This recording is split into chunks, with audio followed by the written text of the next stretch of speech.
Hello divine souls, आप कैसे हो? तो मुझे उम्मीद है आप सब खुश होंगे। तो कल बहुत प्यारी एनर्जी आई थी, आज 2 का रीडिंग में बहुत प्यारी एनर्जी आई है। तो आज का मेरा टॉपिक है, हम देखना चाहते हैं कि हमारे आप दोनों के कार्मिक अकाउंट कितने खाली हुए हैं। दोनों की अलग अलग एनर्जी लूँगी मैं, डेक को 2 पार्ट में बांटूँगी। तो देखते हैं आपने कितने अपने कार्मिक अकाउंट खाली किए हैं, आपके पर्सन ने कितने किए हैं। पहले डीएम की एनर्जी लेती हूँ। तो जहाँ पर डीएम काफ़ी सक्षम हो गए हैं पहले से, जो इंसान फियर में था, डर में था, इस जर्नी के बारे में किसी को बताना नहीं चाहता था, आपसे भी डरता था, आपकी एनर्जी से डरता था, अब उस पर्सन में काफ़ी हिम्मत आ गई है, उसकी एनर्जी भी बूस्ट हो चुकी है। तलवार उठाने का मतलब है कि आप दोनों के इस रिश्ते में, इस जर्नी में जो भी रुकावटें रास्ते में आएगी उसको हल करने की इसमें ताकत आ गई है। इसका मतलब इस पर्सन ने अपने कार्मिक अकाउंट काफ़ी हद तक खाली कर लिए हैं। अच्छी बात है भाई। आगे है द टावर। अगर इस पर्सन ने अपने हिसाब से कार्मिक अकाउंट नहीं खाली किए तो डिवाइन इंटरवेंशन हो जाती है। तो डिवाइन की तरफ से एक सिस्टम होता है डिवाइन का। अगर तो सामने वाला इंसान ठीक से चल रहा है, ठीक है, अगर नहीं चलता तो उसके पास तरीके होते हैं उसको समझाने के। टावर गिराने का मतलब ये होता है उसकी लाइफ में से जो नेगेटिव लोग होते हैं, नेगेटिव विचार होते हैं, नेगेटिव बिलीफ सिस्टम होता है पास्ट लाइफ का, उस सभी को यूनिवर्स किसी ना किसी तरीके से निकाल देती है। टावर गिराने का मतलब यही होता है। ऊपर अग्नि दिखाई गई है, अग्नि में हर एक जो नेगेटिव एनर्जी है जलकर स्वाहा हो जाती है। तो उसके लिए फिर डिवाइन को अपनी इंटरवेंस, अपनी दखलंदाजी करनी पड़ती है। वो आपके पर्सन की लाइफ में जहाँ तो हो चुकी है, जहाँ होने वाली है। वैसे तो उसमें हिम्मत काफ़ी आ गई, लेकिन अगर कुछ बचा खुचा है तो वो यूनिवर्स निकाल देगी।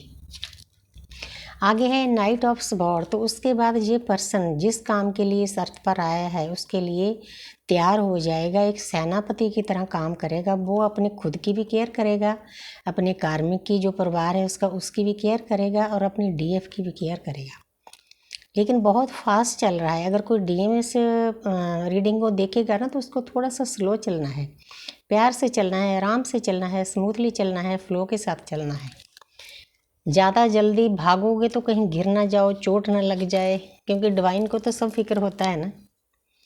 मैं तो सिर्फ एक जरिया हूँ। ये जो एनर्जी है ना, ये डिवाइन की एनर्जी है। जहाँ पर है 5 ऑफ कप्स, आपके पर्सन की अवेकनिंग काफ़ी हद तक हो चुकी है। वो पर्सन दुनिया से डिटैच हो चुका है, सर झुकाए खड़ा है, सैड है, डिप्रेशन में है। किसी भी चीज़ जो उसके आसपास आ रही है उस पर ध्यान नहीं दे रहा। उसका ध्यान सिर्फ अपनी आत्मा की जर्नी पर है। वो अपने आप को खोजने में लगा हुआ है ये पर्सन। ये बहुत बढ़िया स्टेज है हमारी जर्नी की, क्योंकि आत्म खोज के लिए हम इस अर्थ पर आए हैं। तो आगे है 3 ऑफ पेंटिकल। वो पर्सन ना इस जर्नी के बारे में ज्ञान अर्जित कर रहा है। जब हम ज्ञान अर्जित करते हैं वो ये भी नहीं देखेगा कि कोई छोटा है, बड़ा है, मैं किससे ज्ञान प्राप्त कर रहा हूँ। ये हमारे आध्यात्मिक रास्ते का बहुत बड़ा टूल है। हम चाहे 5 साल के बच्चे से ज्ञान अर्जित करो, क्योंकि 5 साल के बच्चे के पास ज्ञान कहाँ से आया? पास्ट लाइफ के, उसकी आत्मा में रिकॉर्डिंग है, डीएनए में रिकॉर्डिंग है। तो ये पर्सन जब हम ज्ञान प्राप्त करते हैं तो ऑटोमेटिकली ज्ञान से, जैसे अग्नि में नेगेटिव चीज़ें स्वाहा हो जाती है, वैसे ज्ञान की अग्नि में हमारे कार्मिक अकाउंट ख़त्म हो जाते हैं। वो लगा हुआ है करने में। काफ़ी हाई लेवल पर आपके पर्सन की अवेकनिंग शुरू हो चुकी है। वाह, ये भी ट्विन फ्लेम का कार्ड है, स्पेशल ट्विन फ्लेम का। आपके पर्सन आपको प्यार का कप देना चाहते हैं, आपका साथ चाहते हैं। 2 नंबर है, आप 11 लेकर इस एनर्जी को बूस्ट करो। बहुत प्यारी एनर्जी आई है, पहले भी शॉर्ट में भी यही एनर्जी आई थी। तो जिन लोगों ने अपने ऊपर काफ़ी हद तक डीएफ ने वर्क कर लिया है, क्योंकि फेमिनिन एनर्जी को ज़्यादा वर्क करना पड़ता है, साधना करनी पड़ती है। जैसे जैसे उसकी ऊर्जा ऊपर उठती है मूलाधार चक्र से, वैसे वैसे उसके पर्सन की भी उठती है, लेकिन वो थोड़ा सा पीछे होता है। बस इतना फ़र्क होता है, उसको पीछे पीछे शिव को चलना होता है। उस पर्सन ने अब समझ लिया कि ये रिश्ता कोई आम रिश्ता नहीं है, बहुत डीप रिश्ता है, डिवाइन लव है, स्पिरिचुअल लव है, अनकंडीशनल लव है।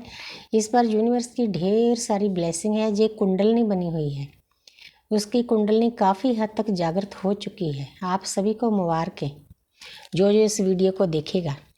तो अब मैं देखती हूँ डीएफ के कार्मिक अकाउंट कितने खाली हुए हैं। तो जहाँ पर है 4 नंबर, अगर हम कार्मिक के लिए, सोलमेट के लिए इस कार्ड को देखें तो उनकी शादियाँ हो जाएंगी, उनकी लाइफ में सेलिब्रेशन आएगा, 3D में उनकी पार्टी शार्टी होगी, जश्न होंगे छोटे बड़े जैसे जैसे आपकी पोजीशन है। लेकिन ट्विन फ्लेम के लिए ये जो कार्ड है ना, डिवाइन फेमिनिन बिल्कुल ही परमपिता परमात्मा के गेट में एंट्री कर चुकी है। वो बहुत खुश है। ऊपर देखो एक बेदी बनी हुई है, परमात्मा की बेदी। वो परमात्मा के साथ जुड़ के बहुत खुश है। तो आगे है 10 ऑफ पेंटिकल। वो जब अपनी साधना में जुट जाती है, अच्छे से अपने ऊपर वर्क करती है, 10 नंबर हमारा कंप्लीशन का होता है, वो कंप्लीशन में जा चुकी है। उसके पास दुनियादारी में भी सभी खुशियां हैं, 3D में, लव लाइफ में भी खुशियां हैं और स्पिरिचुअल लाइफ में भी खुशियां हैं। पीस है, शांति है, कंप्लीशन में जा चुकी है। उसको कुछ नहीं चाहिए, बस उसने प्रकृति की सेवा करनी है। तो आगे है 5 ऑफ स्वॉर्ड्स। कुछ डीएफ ऐसी है जो आध बीच में है, जैसे जिनको 2-3 साल हो गए, क्योंकि ये हमारी जर्नी इतनी टफ है, 2-3 साल में सारा वर्क नहीं इकट्ठा होता, कुछ साल लगते हैं। 5-6 साल के बाद हम बैलेंस होना शुरू हो जाते हैं। उसकी लाइफ में उथल पुथल मची हुई है। जो उसके कार्मिक हैं वो उस पर अटैक कर रहे हैं, लेकिन ये भी एक स्टेज है, आपने घबराना नहीं। इसको पार कर लोगे तो इसका मतलब ये है कि आपके कार्मिक अकाउंट बहुत हाई लेवल पर खाली हो रहे हैं, क्योंकि मेरा क्वेश्चन ही कार्मिक अकाउंट का था। आपने इस चीज़ की फ़िक्र नहीं करनी। जो आपके आसपास आपके कार्मिक आपके ऊपर अटैक कर रहे हैं, उनके साथ अच्छे से डील करो, प्यार से डील करो, क्योंकि प्यार में बहुत ताकत होती है। आत्मिक लेवल पर काम चलता है हमारा। गुड वाइब्रेशन सेंड करो उनकी तरफ। तो जहाँ पर है द मून, मून क्या है? चंद्रदेव हमारी माता होते हैं। पीस होता है, शांति होती है। तो जहाँ पर आपकी आत्मा की जागृति काफ़ी हद तक हो चुकी है। ये जो केकड़ा है ये जल से बाहर आ चुका है, इसने जल के जितने भी एक्सपीरियंस से कर लिए हैं। इसी तरह जो आपकी सोल है ना, अर्थ पर आई है, उसने बहुत सारे एक्सपीरियंस कर लिए हैं। मतलब बहुत हद तक आपने अपने कार्मिक अकाउंट खाली कर लिए हैं। अब आप हल्के हो गए हो, आप ये रास्ते पर चल पड़े। एक पगडंडी है जो परमपिता परमात्मा के द्वार पर जाती है। ये थंब बने हुए हैं परमपिता परमात्मा के गेट में, आप उसमें एंटर कर चुके हो। आसपास चाहे आपके दोस्त हैं, मित्र हैं, लोग हैं, जितने भी आपको रोकेंगे आप नहीं रुकेंगे। आप इतने सक्षम हो गए हो, आपने अपनी ऊर्जा को इतना हाई लेवल पे कर लिया है कि आप रुकने वाले नहीं हो किसी के भी कहने से। बहुत प्यारी एनर्जी है। डीएम की एनर्जी भी बहुत प्यारी आई है आज। तो आगे है 9 नंबर। कुछ डीएफ ऐसी है जिनके कार्मिक अकाउंट इस वक्त खाली हो रहे हैं, क्योंकि 2025 जो है ना 9 नंबर है। 9 नंबर मार्स का होता है, मंगल का होता है। तो हमारे कार्मिक अकाउंट बहुत हाई लेवल पे खाली हो रहे हैं। 2025 में बहुत लोगों के खाली होंगे, हो भी रहे हैं। उसकी रातों को बेचैन है, उसकी नींद उड़ी हुई है, लेकिन फिक्र नहीं करना। 9 के बाद 10 आएगा। 10 कंप्लीशन का नंबर है, वो पहले आ चुका है। ये दुख दर्द हमने झेलने हैं, घबराना नहीं है। तो उसके बाद क्या होगा? S of wands. तो उसके बाद आपकी लाइफ में नई शुरुआत होगी। ये नई शुरुआत हर एक की अलग अलग होती है। कोई भी नई शुरुआत करोगे उसमें डिवाइन की ब्लेसिंग होगी आपके लिए ढेर सारी। डिवाइन तब ब्लेसिंग देते हैं जब हम अच्छे से साधना करते हैं, परमपिता परमात्मा में लीन होते हैं, चक्रा बैलेंस करते हैं, मेडिटेशन करते हैं। तो उसके बाद उसका फल हमें मिलना ही होता है। आपको अच्छे गुरु, टीचर, मेंटर मिलते हैं। तो thank you universe, thank you angel, thank you spirit. कुल मिलाकर दोनों की एनर्जी बहुत प्यारी है।